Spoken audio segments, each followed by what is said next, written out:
اصول تو یہی ہے کہ دریا میں جو جائے تیرنا نہ آتا ہو تو ڈوب جاتا ہے، لیکن اگر اللہ چاہے نا، حضرت موسیٰ اپنے گھوڑے دریا میں ڈال دے تو وَإِذْ فَرَقْنَا بِكُمُ الْبَحْرَ فَأَنْجَيْنَاكُمْ وَأَغْرَقْنَا آلَ فِرْعَوْنَ، تو اللہ کہتا میں نے دریا پھاڑ کے موسیٰ کے لیے رستہ بنا دیا۔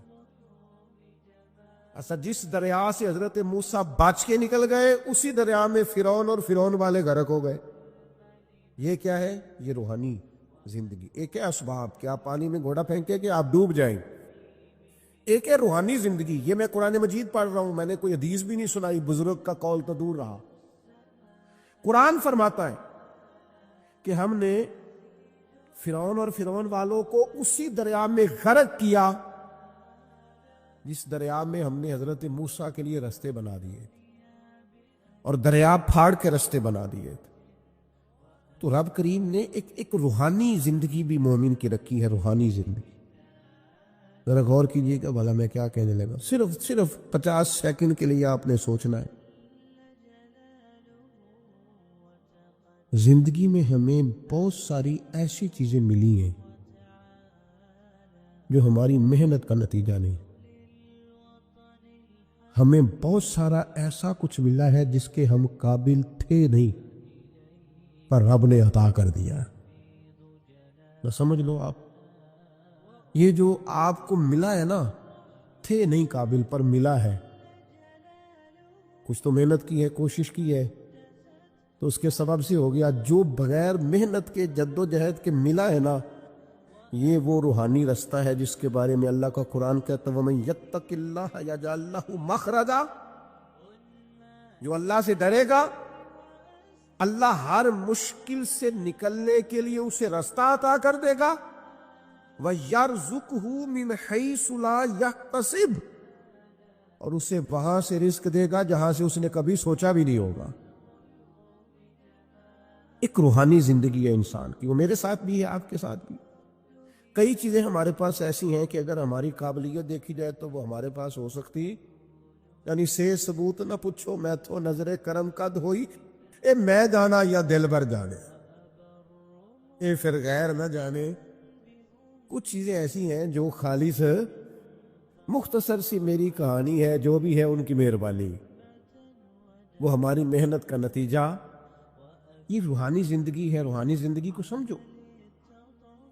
ایک روحانی نظام ہے اللہ کا، اس نے بنایا۔ صحابہ فرماتے ہیں جنگ بدر کا موقع تھا، اللہ کے فرشتے آئے ہوئے تھے، قرآن کہتا ہے فرشتے آئے ہوئے تھے، تو حال یہ تھا کہ صحابہ فرماتے ہیں ہم کسی کی گردن کافر کی کاٹنے لگتے تھے، اس کی گردن ہم سے پہلے کٹ کے گر جاتی تھی۔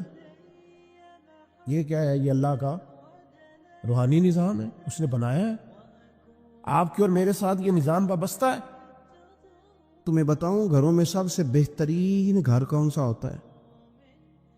او میرے بھائیوں، وہ کتنا کو بہترین گھر ہے جسے مدینے والے رسول نے بہترین کہہ دیا ہے۔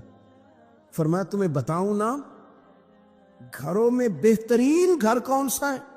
ہم سمجھتے ہیں ٹائلیں اچھی ہوں، کمرے ہوادار ہوں، اور کچن جو ہے وہ انواع و اقسام کے کھانوں سے بھرا ہوا ہو، سین اچھا ہو، اور جناب ہر چیز کی سہولیات گھر میں ہو، امن ہو، سکون ہو۔ نہیں، حضور فرماتے ہیں مجھ سے پوچھو نا بہترین گھر کون سا ہے؟ تو یا رسول اللہ بتائیے، سیاستہ میں حدیث ہے، کریم رسول فرمانے لگے گھروں میں بہترین گھر وہ ہے جس میں کوئی یتیم رہتا ہو اور اس کے ساتھ سلوک اچھا کیا جاتا ہو، اچھا سلوک کیا جاتا ہو، یتیم کو رکھا جائے، پھر اس کی پوری نگرانی کی جائے، اسے پورا پیار دیا جائے، اسے پوری محبت دی جائے، یتیم رہتا ہو اور اس کا خیال بھی رکھا جاتا ہو۔ اور میرے نبی کریم صلی اللہ تعالی علیہ وسلم فرمانے لگے تمہیں بتاؤں نا کہ گھروں میں بدترین گھر کون سا ہوتا ہے؟ بدترین گھر کون سا ہے؟ حضور بتائیے، فرمایا جس میں کوئی یتیم رہتا اور اس کے ساتھ سلوک نہ صحیح کیا جاتا ہو، اس کو تکلیف دی جاتی ہو، وہ کرب میں ہو، وہ تکلیف میں ہو، وہ اذیت میں ہو۔ رکھنے والوں نے رکھ تو لیا ہے لیکن ان کو پتہ ہی کوئی نہیں ہے کہ ان کے ساتھ ہم نے رویہ کس طرح کا رکھنا تھا۔ یہ ایک اللہ کی قدرت ہے، اس کی حکمت ہے۔ چلے جاتے ہیں بعض اوقات بڑے، میں نے جو شروع میں آیت پڑھی، اللہ فرماتے ہیں علم یجدک یتیما فآویٰ، محبوب ہم نے آپ کو یتیم پایا، پھر اپنے جوار رحمت میں وسیع جگہ دی، پھر ہم نے آپ کو غنی کر دیا، پھر ہم نے آپ کو اپنے قرب کا رستہ عطا کیا۔ اللہ نے نبی کریم علیہ السلام کو در یتیم پیدا فرمایا۔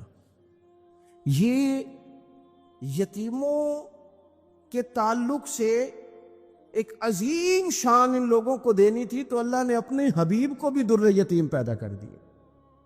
یہ ایک خاص قسم کا کرب ہوتا ہے۔ ظاہر ہے جس آدمی نے جو چیز چکھی ہوئی ہوتی ہے وہی اس کے ذائقے سے آگاہ ہوتا ہے، دوسرا دور کھڑا اسے آگاہ نہیں ہوتا۔ جو چکھ لیتا ہے، جو پانی میں اتر جاتا ہے، وہ اس کی گہرائی بھی جانتا ہے اور ٹھنڈا کتنا یہ بھی سمجھتا ہے۔ جن لوگوں نے یہ دور گزارا ہوتا ہے ان کو اس کا پتہ ہوتا ہے۔ نبی کریم صلی اللہ علیہ وسلم نے یہ وقت بتایا تھا، حضور نے یہ دیکھا تھا۔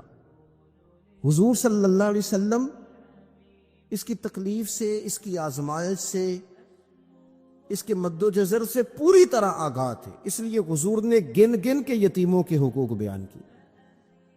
میں نے اپنی زندگی میں یہ نظام دیکھا ہے، پہلے 2 ہفتے لوگوں کی نظروں میں بڑا پیار، اگلے 2 ہفتے اس میں تھوڑی سی کمی، پھر اس کے بعد آہستہ آہستہ کہنا کہ چلو کوئی تعلیم حاصل کرنا ضروری تو نہیں نا، چلو یہاں پڑھنا ضروری تو نہیں نا، چلے بندے کو خرچے بھی تو کم، پھر آہستہ آہستہ، کیونکہ کوئی بھی چیز ہے نا وہ پرانی ہوتی ہے، اس میں کمزوری آنا، پھر لوگوں کے لب و لہجے کا تبدیل ہونا، پھر بعض اوقات کسی شخص کا آ کے کوئی بات پوچھنا تو اس کے سوالوں میں چبھن، اس کے لب و لہجے کے اندر گھٹن کہ کتنے بجے باہر جاتے ہو، کب واپس آتے ہو، اب شام کو کتنے بجے جاتے ہو۔ ابا بھی یہ باتیں پوچھتے ہیں، وہ بھی یہ کام کرتے ہیں، لیکن اس رویے کے اندر جو چاشنی ہوتی ہے وہ اور ہوتی ہے، اس میں جو درد ہوتا ہے وہ، اور کسی کا یہ پوچھنا اور پھر اس انداز سے پوچھنا کہ محسوس ہو کہ لب و لہجے سے طنز چھلک رہا ہے اور باتوں سے جو ہے شیرینی کی بجائے لہو ٹپک رہا ہے، اور آپ تیزاب کا کام کر رہے ہیں یہ سوال جواب کر کے۔ یہ کمزوریاں، یہ انداز، اور یہاں تک کہ بیٹیوں کے رشتے دیکھنے والوں کا آنا تو ان کا یہ پوچھنا کہ بھائیوں کا رویہ کیسا ہے۔ ابا کے ہوتے لوگ یہ سوال نہیں پوچھتے، والد کے جانے کے بعد پوچھتے ہیں آپ کے بھائیوں کا رویہ آپ کے ساتھ ٹھیک ہے، یعنی معنی یہ ہے کہ وہ کچھ دیں گے کہ نہیں دیں گے، وہ کچھ جہیز بنائیں گے کہ نہیں بنائیں گے۔ یہ ساری چیزیں اس کرب سے وہ بچے گزرتے، اور پھر وہ بڑے قریبی لوگوں کو بھی اپنا قریبی سمجھنا چھوڑ جاتے ہیں۔ پھر ایک وقت ایسا آتا ہے کہ وہ سمجھتے ہیں ہمیں اپنے دامن میں ہی اپنے آنسو چھپا لینے چاہیے، کسی کو نظر نہ آئے۔ وہ محسوس کرتے ہیں کہ ہمیں خود سے ہی بس سمٹ جانا چاہیے، کسی تک ہماری کوئی چیز پہنچے نہ۔ آہستہ آہستہ لوگ چیزوں کو چھپانے لگتے ہیں، اور یہ پوچھنا کہ روٹی کھائی ہے کہ نہیں کھائی، تو اس طرح پوچھنا جیسے کوئی خیرات لے کے کھڑا ہے دروازے پہ، آپ نے کھلانی ہوتی تو کھلا دی ہوتی۔ آپ نے گرمیوں کے کپڑے لے لیے ہیں کہ نہیں لے لیے، تو اس کا رنگ اس طرح کا ہے کہ جس طرح کسی کو اس طرح پوچھا جا رہا ہے کہ جیسے بڑا بھکاری ہے۔ یہ ساری چیزیں ہم اس انداز میں کرتے ہیں کہ وہ جو خوبصورت، میں کہہ چکا ہوں کہ پھر اگر کسی ادارے میں وہ بچے ہیں تو وہاں ان کو دکھایا جاتا ہے کہ اتنے بچے ہیں تو ہمیں فنڈ چاہیے۔ آپ اچھی نیت سے کر رہے ہوں گے صاحب، لیکن آپ اس کومپل کو بھی تو دیکھیں نا کہ اس نے کھلنا ہے، اس نے پھول بننا ہے، اس نے کس طرح چھاؤں لوگوں کو دینی ہے جب وہ خود مرجھا جائے گا۔ پھر یہ لوگوں کو، ایسے بچوں کو میں نے عام لوگوں سے نفرت کرتے دیکھا، پیچھے ہٹتے دیکھا، لوگوں کے لیے ان کے دلوں کے اندر اچھے جذبات نہ رہے۔ انہوں نے محسوس کیا کہ یہ ہمارے ساتھ تعاون کرنے نہیں آئے، یہ ہماری عزت کو مجروح کرنے آئے، یہ شفقت کرنے نہیں آئے، یہ تو خیرات دینے آئے۔ سنو، میرے رسول کریم صلی اللہ علیہ وسلم کا انداز کیا ہے یتیم کے تعلق سے۔ حضرت بشیر بن اقربہ رضی اللہ تعالیٰ، مجموع زوائد میرے سامنے پڑی ہے، فرماتے احد میں میرے والد شہید ہو گئے۔ نبی پاک صلی اللہ تعالیٰ علیہ وسلم نے نا مجھے اپنے گھوڑے کے پیچھے اپنے ساتھ بٹھا لیا گھوڑے پہ، اور میں سرور کائنات علیہ الصلاۃ والسلام کے ساتھ گھوڑے پہ بیٹھا ہوں، تو حضور مجھ سے پوچھتے ہیں تمہارے والد چلے گئے؟ میں رو پڑا۔ میں نے عرض کی حضور اب نظام کیسے چلے گا؟ آپ یقین کریں